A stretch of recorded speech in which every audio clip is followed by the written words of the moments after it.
Hello student, जो पीछे हमने प्रीवियस क्लास में पढ़ा था वो इंट्रोडक्शन टू ऑप्टिकल फाइबर था। ठीक है, जिसमें हमने पढ़ा था कि फाइबर ऑप्टिक्स क्या होती है। फाइबर ऑप्टिक्स एक ऐसी तकनीक है जिसके द्वारा हम सूचनाओं को एक स्थान से दूसरे स्थान तक पहुंचाते हैं। और जो ऑप्टिकल फाइबर है वो केबल और तार है जिनके द्वारा हम सूचनाओं को एक जगह से दूसरी जगह ले जाते हैं। तो ऑप्टिकल फाइबर का हमने देखा था कि ऑप्टिकल फाइबर के पार्ट देखे थे। ऑप्टिकल फाइबर में 3 पार्ट। ऑप्टिकल फाइबर को अगर हम देखेंगे काटकर तो उसमें 3 हिस्से मिलेंगे आपको। एक है कोर, क्लेडिंग और प्लास्टिक जैकेट। कोर जो था वो सबसे भीतरी भाग था, जो तार होता है आपका, और उसके ऊपर एक क्लेडिंग है। ठीक है, जिस क्लेडिंग सुरक्षा प्रदान करता है कोर को, जो सिग्नल्स के लॉस को बचाने के लिए। और सबसे ऊपर था आपका प्लास्टिक जैकेट, जो प्लास्टिक कवर, उसको हम प्लास्टिक जैकेट बोल देते हैं, बफर कह देते हैं या फिर कोटिंग। और उसी से आगे हम चलते हैं। जो नेक्स्ट टॉपिक है आपका वो है ऑप्टिकल फाइबर में प्रकाश का संचरण, light transmission in optical fibre. ठीक है, तो देखिए इसमें यहाँ पर देखो आप, इस पे आपको फिगर है। ठीक है, इसमें एक कोर है, बीच वाला हिस्सा जो हमने दिया है एक कोर है, और इसके दोनों तरफ क्या है, ब्लेडिंग है। ठीक है, और बीच में कोर है। तो यहाँ पर ये देख रहे हैं, यहाँ पर सिग्नल है ये या फिर लाइट रे है। ठीक है, वो यहाँ पर पड़ रही है तो बिंदु ए माना हमने। ठीक है, उसके बाद आपका ये इसमें कोर में एंट्री कर रही है। तो ये बिंदु ए से इधर क्या है आपका, बिंदु ए पर ये कोर में एंट्री हो रही है इसकी। तो ये इंसिडेंट एंगल जो होगा आपके कोण है वो आई ए है। ये डिग्री, ये एंगल हो जाएगा आपका 90 माइनस आई सी। ये एंगल आपका 90 डिग्री है और ये है आईसी। आईसी क्या है आपका, क्रांतिक कोण है। क्रांतिक कोण को किससे प्रदर्शित करते हैं हम, आईसी से। ठीक है, तो ये देखते हैं प्रकाश के पूर्ण आंतरिक परावर्तन के लिए यह आवश्यक है कि प्रकाश का कोर क्लेडिंग की सतह पर आपतन कोण का मान सदैव क्रांतिक कोण से अधिक होना चाहिए। ठीक है, मैं यहाँ पर जो लिखा है आपको वो ये लिखा है कि जो आपके प्रकाश का कोर क्लेडिंग की सतह पर, ठीक है, आपतन कोण का मान, आपतन कोण कौन सा हो गया, इंसिडेंट एंगल हो गया ये आई ए। ठीक है, आपतन कोण का मान सदैव क्रांतिक कोण से अधिक होना चाहिए। और क्रांतिक कोण क्या है आपका, आईसी है। तो इसका कहने का मतलब है जो आपतन कोण का मान है वो क्रांतिक कोण से अधिक होना चाहिए। अब ये देखिए यहाँ पर हमने माना म्यू1 क्या है, म्यू1 है कोर का अपवर्तनांक। अपवर्तनांक को इंग्लिश में क्या बोलते हैं, रिफ्रैक्टिव इंडेक्स। ठीक है, अभी वो अपवर्तनांक है क्या, तो देखिए किसी माध्यम का अपवर्तनांक निर्वात में, किसी माध्यम का जो अपवर्तनांक है वो क्या है, निर्वात में प्रकाश का वेग तथा उस माध्यम में प्रकाश के वेग के अनुपात को अपवर्तनांक कहते हैं। ठीक है, निर्वात में प्रकाश के वेग तथा उस माध्यम में प्रकाश के वेग के अनुपात को हम क्या बोलते हैं, अपवर्तनांक कहते हैं। ठीक है, तो यहाँ पर ये देखिए इसमें माना, हमने माना कि म्यू1 क्या है, ये म्यू1 है आपका कोर का अपवर्तनांक, म्यू2 है आपका क्लेडिंग का अपवर्तनांक। अब देखिए बिंदु बी पर, यहाँ पर, ठीक है, बिंदु बी पर स्नेल का नियम लगाने पर, अगर हम स्नेल फ्लो लगाते हैं बिंदु बी पर, आपने स्नेल फ्लो पढ़ा ही होगा। स्नेल फ्लो क्या होता है, sine i upon sine r equal to mu. ठीक है, तो ये देखिए बिंदु बी पर स्नेल का नियम हमने लगा दिया। तो यहाँ पर क्या हो जाएगा, साइन आई, बिंदु बी पर इंसिडेंट एंगल क्या है, आईसी।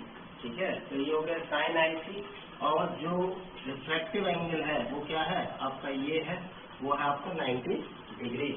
तो ये हो जाएगा sine 90 upon sine 90 is equal to mu two upon mu one. ठीक है, अब ये देखिए सेकंड मीडियम का अपवर्तनांक क्या है, क्लेडिंग का म्यू2 है, और पहले वाले का क्या है, म्यू1 है कोर का। तो ये हो गया sine 90 upon sine 90 degree is equal to mu two upon mu one. या अब इसको सॉल्व करेंगे, साइन 90 डिग्री कितना होता है, साइन 0 होता है, साइन 90 डिग्री होता है, उसकी वैल्यू होती है 1। तो ये साइन 90 डिग्री का मान हो गया 1। तो ये हो गया sine 90 is equal to mu two upon mu one. ठीक है, यहाँ पर आप कंफ्यूज ना हो, साइन 90 इसलिए हटा दिया क्योंकि साइन 90 डिग्री का मान कितना होता है, 1 होता है। तो यह हो गया sine 90 is equal to μ2 upon μ1, इसको मान लिया हमने इक्वेशन पर। आगे देखिए फिगर की तरफ देखिए, एंगल ABC, एंगल ABC कितना है आपका, IC है। एंगल BDA कितना है, 90 डिग्री, और एंगल BAD है आपका 90 माइनस IC, ठीक है, 90 डिग्री माइनस IC। अब देखो, अब बिंदु ए पर, अभी हमने कहाँ पर लिया था, बिंदु बी पर स्नेल का नियम लगाया था, स्नेल्स लॉ। अब कहाँ पर लगाएंगे, बिंदु ए पर स्नेल का नियम लगाएंगे। तो जब हम बिंदु ए पर स्नेल का नियम लगाएंगे तो फॉर्मूला क्या होता है स्नेल का नियम का, sine i upon sine r, मतलब आपतित कोण अपॉन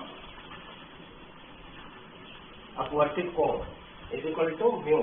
तो ये हो जाएगा, यहाँ पर देखो साइन ए, तो बिंदु ए पर आपतित कोण क्या हो गया, इंसिडेंट एंगल क्या हो गया, IA हो गया, और रिफ्रैक्टिव एंगल हो गया तुम्हारा 90 माइनस IC। तो ये हो गया sine IA upon sine 90 minus IC is equal to μ1 upon μ0। तो ये हो गया साइन IA, और साइन 90 माइनस थीटा कितना होता है, कॉस थीटा। तो ये हो गया cos IC is equal to μ1 upon μ0। देखिए sine IA upon cos IC is equal to μ1 upon μ0, ठीक है। इससे आगे चलेंगे, तो कॉस IC को अगर हम लिख देंगे, cos IC is equal to, ये ऊपर चला जाएगा इधर, ठीक है, और ये इधर आ जाएंगे। तो ये हो जाएगा μ0 अपॉन μ1 इंटू साइन IA। यहाँ पर कंफ्यूज नहीं होना है, कॉस IC को हमने ऊपर ले लिया, ऊपर आ जाएंगे, तो ये इधर आएंगे तो ये उल्टे हो जाएंगे, μ0 ऊपर हो जाएगा और μ1 नीचे आ जाएगा। तो ये आपकी इक्वेशन होगी cos IC is equal to μ0 upon μ1 sin IA, ठीक है। ये हम किस पर दिया था, देखो सबसे पहले हमने किस पर, बिंदु बी पर स्नेल का नियम लगाया, ठीक है। स्नेल का नियम हमें मालूम है क्या होता है, sine i upon sine r is equal to mu. तो बिंदु बी पर जब हमने स्नेल का नियम लगाया तो देखो इंसिडेंट एंगल क्या है यहाँ पर, IC, ठीक है। तो साइन आई की जगह क्या आ जाएगा, साइन IC आ गया अपॉन साइन आर, ठीक है। यहाँ पर रिफ्लेक्टेड एंगल क्या हो जाएगा तुम्हारा, ये वाला हो जाएगा, जो कि क्या है आपका 90 डिग्री है, ठीक है। तो ये हो जाएगा तुम्हारा साइन 90 डिग्री, ठीक है। तो वो हमने जो इक्वेशन फर्स्ट मानी थी, तो उसमें क्या था, साइन 90 1 होता है, तो साइन 90 डिग्री की जगह 1 रख देंगे, तो वो इक्वेशन फर्स्ट हमने दी थी। पॉइंट बी पर, अब बिंदु ए पर जब हम स्नेल का नियम लगाएंगे तो यहाँ पर देखो आपके कोण क्या है, IA है, इंसिडेंट एंगल क्या होगा तुम्हारा, IA, तो ये हो गया तुम्हारा साइन IA, ठीक है। और जो रिफ्लेक्टेड एंगल है वो क्या है, 90 माइनस IC, तो ये हो गया sine upon sine 90 minus IC। तो साइन 90 माइनस थीटा क्या होता है, कॉस थीटा, तो ये हो जाएगा तुम्हारा कॉस IC, ठीक है, क्लियर। उसी की तरह हमने किया sine IA upon cos IC equal to μ1 upon μ0। तो ये हो गया कॉस IC। अब हमने क्या किया, कॉस को इधर ले आए, तो इधर ऊपर ले आए, कॉस IC हो जाएगा इक्वल टू, इसकी क्रॉस मल्टीप्लीकेशन इधर कर, ये देखिए इक्वेशन, ये हो गया फर्स्ट है sine IC equal to μ2 upon μ1, इसका स्क्वायर कर देंगे तो sine square IC equal to μ2 square upon μ1 square हो जाएगा। इसको समीकरण सेकंड के साथ क्या कर देंगे, अब ऐड कर देंगे। समीकरण 2 क्या है, cos square IC equal to μ1 μ0 square upon μ1 square sine square IC। तो cos square theta plus sine square I theta कितना होता है, इसकी वैल्यू होती है 1, ठीक है, इज इक्वल टू, इसमें μ1 स्क्वायर को कॉमन ले लेंगे तो ये बचेगा यहाँ पर μ2 square plus μ0 square sine square IC। अब देखिए इस μ1 स्क्वायर को इधर ले आएंगे तो ये हो जाएगा μ1 स्क्वायर इज इक्वल टू, यहाँ पर कितना बचा, μ2 square plus μ0 square sine square IC।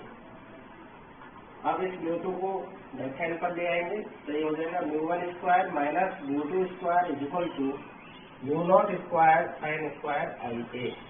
ठीक है, अब ये देखिए, अब साइन स्क्वायर आई ए को हमने कर लिया, साइन स्क्वायर आई ए को अलग से लेंगे तो ये कितना हो जाएगा, ये नीचे आ जाएगा म्यू नॉट स्क्वायर, तो ये हो गया mu one square minus mu two square upon mu not square.